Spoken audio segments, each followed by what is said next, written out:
بتونی که خیلی عالی، اگه نتونی که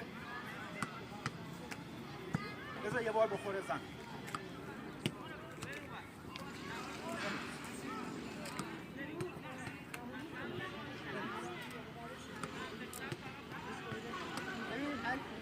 تعادلت اگه حفظ نبود یه دو تا رو پایی بشونه رو پایی بزن بعد بکپاس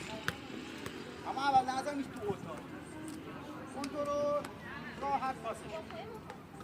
با راست کن با چپ کنترل کن با راست پاس بده یا با راست کنترل کن با چپ بده فرق نداره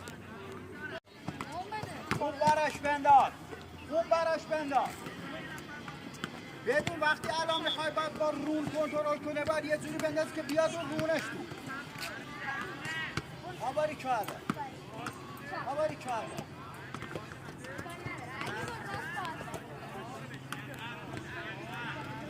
بیام جلو یه قدم دیگه جلو به چپ بنداز اینا برم بیام جلو بیام جلو برو میره هلا شو